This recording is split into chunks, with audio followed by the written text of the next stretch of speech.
Brought to you by V-Guard. आपल्यासोबत बोलण्यासाठी मनसे नेते यशवंत किल्लेदार आहेत। सर, टीव्ही 9 मध्ये आपलं स्वागत आहे। खरं तर काल छगन भुजबळ यांनी टीव्ही 9 ला मुलाखत दिलेली आहे। त्याच्यामध्ये राज ठाकरेंबद्दल व तसेच महाराष्ट्र सरकारबद्दल खूप काही ते बोललेले आहेत। तर प्रथम प्रश्न आपल्याला ते असं देखील म्हटले आहेत की बाळासाहेब ठाकरे आणि राज ठाकरेंचं रक्ताचं नातं होतं, त्यांनी शिवसेना सोडून मोठी चूक केली। नाही, मुळात कसं आहे, छगन भुजबळ साहेब फार मोठे नेते आहेत। राज ठाकरे साहेबांनी शिवसेना का सोडली याच्यामागे बरीच वेगळी कारण आहेत। आणि राजसाहेबांनी पक्ष कधी फोडला नाही, शिवसेना पक्ष फोडला नाही। किंबहुना छगन भुजबळ साहेबांनी पक्ष फोडून 17 आमदार घेऊन ते बाहेर पडले होते। विरोधी पक्षनेता पद मिळालं नाही, ते मनोहर जोशी सरांना मिळालं, त्यामुळे त्यांनी पक्ष फोडून बाहेर पडले होते। आणि त्यावेळचा काळ पाहता राज ठाकरे साहेब संघटनेत बऱ्याच मोठ्या प्रमाणात सक्रिय होते आणि नंतर उद्धव साहेब देखील पक्षामध्ये सक्रिय होऊ लागले।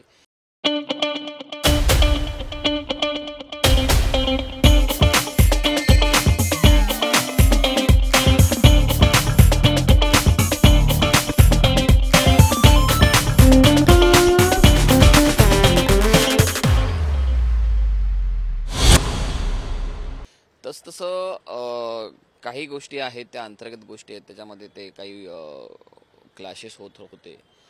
त्यामध्ये बऱ्याचदा काय होतं की उद्धवजींना राज ठाकरे साहेब नकोच होते, कारण राज ठाकरे साहेब अनेक गोष्टीवर कॉम्प्रोमाइज करायला तयार होते। अगदी ते कुठला तरी एक भाग मला द्या, म्हणजे हे राज ठाकरे साहेब स्वतः बोललेले आहेत अनेकदा, कुठला तरी एक महाराष्ट्रातला भाग मी तिथे काम करेन, पण मला तिकडे स्वतंत्र काम करायला द्या, पण तू नकोच, अशी जर उद्धवजींची त्यावेळेला भूमिका होती। आणि या भूमिकेमध्ये राज ठाकरे साहेब एका साईड लाईन झाल्यासारखं एकंदर चित्र होतं त्यावेळेला। देखिए, उनका काम है अफवाह से गर्मी बढ़ाना और हमारा काम है माहौल को ठंडा रखना। हमारा नेता कैसा हो, जो माहौल को रखे ठंडा वैसा हो। अब की बार वी-गार्ड एयर कूलर का चमत्कार। आणि बाळासाहेबांना त्रास होऊ नये म्हणून राज ठाकरे साहेब स्वतःहून शांत असायचे, परंतु तरी देखील तू नकोच अशी जी काही भूमिका उद्धवजींची होती, कारण त्यांच्या कुटुंबातल्या अन्य सदस्यांनीही तो प्रयत्न केला होता की हे एकत्र काम करण्यासंदर्भात, दोघांनी एकत्र काम करण्यासंदर्भात। त्यामध्ये इवन ते सामनाचे पब्लिकेशनचे दांगड साहेब देखील होते, दोघांचे मामा होते। ह्या अनेक गोष्टी त्यावेळच्या त्या घटना आहेत, बऱ्याच घटना आहेत। पण त्यांची जी भूमिका होती तू नकोच, या भूमिकेतून बाळासाहेबांनाही त्रास होत होता खरं सांगायला गेलं तर, पण ते दाखवू शकत नव्हते, अनेक गोष्टी होत्या। आणि बाळासाहेबांना त्रास होऊ नये म्हणून राज ठाकरे साहेब सुद्धा राजकीयदृष्ट्या बऱ्यापैकी शांत असायचे आणि बाजूला असायचे। पण बऱ्याच नंतर तो रबर इतका ताणला गेला की तो तुटला गेला। मग राज ठाकरे साहेबांनी जेव्हा पक्ष सोडला तेव्हा त्यांचं निश्चितही नव्हतं की ते स्वतःचा पक्ष काढतील। त्यांच्याकडे दोनच पर्याय होते। ते राज ठाकरे साहेब भाषणातून वारंवार सांगतात की मी एकतर पूर्णपणे राजकारणातून बाजूला होणं किंवा स्वतंत्र पक्ष काढणे, ह्या दोनच पर्याय त्यांच्या समोर होते। तर ते बाळासाहेबांना सांगून भेटून त्यांच्याशी बोलून बाजूला झाले होते। आणि त्याच्यानंतर त्यांच्याकडे हे दोन पर्याय होते। पक्ष स्थापन सुद्धा पक्ष सोडल्या त्यांनी केला नाही, मला वाटतं 6-1 महिन्यानंतर त्यांनी पक्ष स्थापन केला।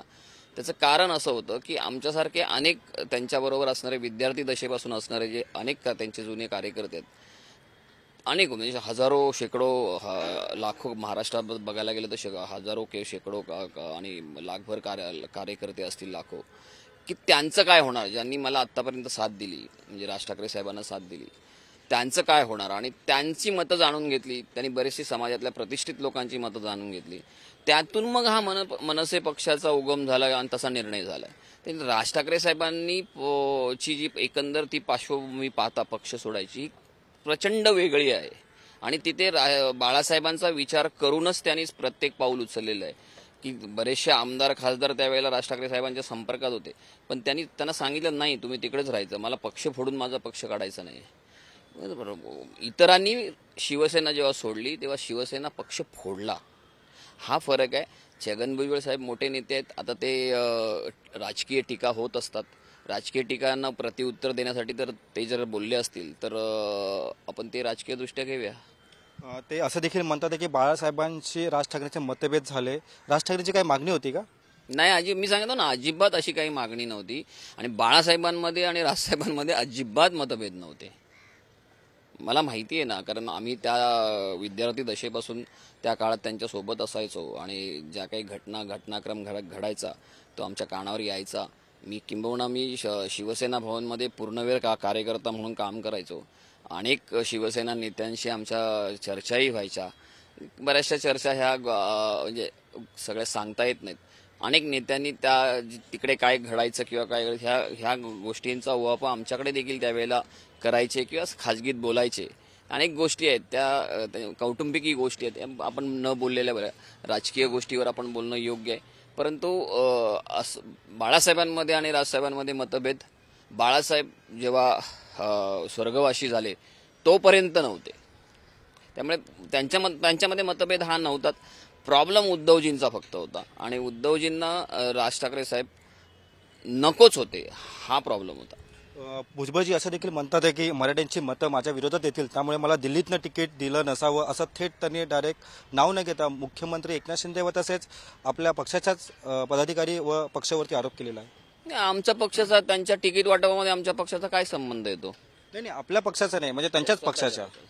त्यांच्या स्वतःच्या पक्षावर आता तो त्यांचा अंतर्गत विषय आहे, त्याच्यावर टिप्पणी करणं. शेवटी कसं असतं बघा, प्रत्येक पक्ष नेतृत्वाला काही निर्णय घेताना बऱ्याच अडचणी असतात.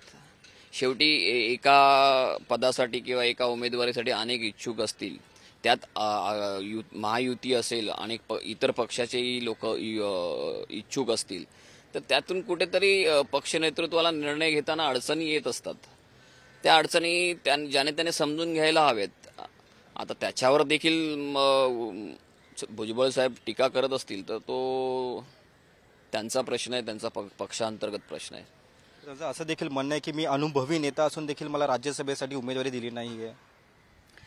छगन भुजबळ साहेबांना मला वाटतं पवार साहेबांकडून काय मिळालं नाही, सगळं मिळालं ना. खासदारकी मिळाली, त्यांच्या मुलांनाही खासदारक्या मिळाल्या, आमदारक्या मिळाल्या, मंत्रीपदं मिळाली. बरीच त्यांनी स्वतःच्या इंटरव्ह्यूमध्ये तुमच्या सांगितलं ना काय काय मिळालं. पण काय असतं, माणसाची एक समाधानी वृत्ती नसते, सगळं मलाच हवं असं होत नाही. काही वेळेला मगाशी म्हटलं, पक्ष नेतृत्वाच्या काही अडचणी असतात, त्यांचे काही वेगळ्या गोष्टी असतात की त्यांना त्या ऍडजस्ट करायच्या असतात, की त्याचा भविष्यासाठी काहीतरी फायदा होणार असतो. अशा अनेक गोष्टी असतात. त्यांच्या पक्षाचं मला माहीत नाही, पण एकंदर राजकारणातला मला जो काही अनुभव आहे त्यातून मी सांगतोय, ह्या सगळ्या गोष्टी असतात. त्यांनी जर तुम्ही एवढे मोठे अनुभवी नेते आहात तर तुम्ही अशा गोष्टीवर भाष्य करायला नाही पाहिजे. तरी देखील ते असं देखील म्हणतात की शेवटी मी महायुतीतच राहणार आहे. हो, आता पर्याय काय त्यांच्याकडे? ते कसं आहे माहिती आहे का, ते दोन्ही दरडावर पाय ठेवून बघायला बघतात. म्हणजे मोठ्या पवारसाहेबांनाही दुखवायचं नाही, तिथेही आपला क्लेम ठेवायचा, असा त्यांचा प्रयत्न आहे. काय वाटतं भविष्यात ठाकरे गट आणि मनसे एकत्र येईल? गेल्या 18 वर्ष झाले नाहीत, वाटत नाही मला. धन्यवाद. आपण पाहू शकतो की गेल्या 18 वर्ष झाले एकत्र येईल, मला असं वाटत देखील नाही, अशी प्रतिक्रिया मनसे नेते यशवंत किलेदार यांनी व्यक्त केलेली आहे. कॅमेरापर्सन रोशन गायकवाडसह Meera Vikhrat, TV9 Marathi, Dadar, Mumbai. Brought to you by V-Guard.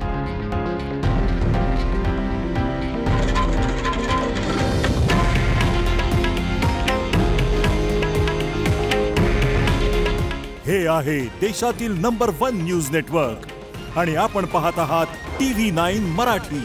काळजी तुमची, हित महाराष्ट्राचं.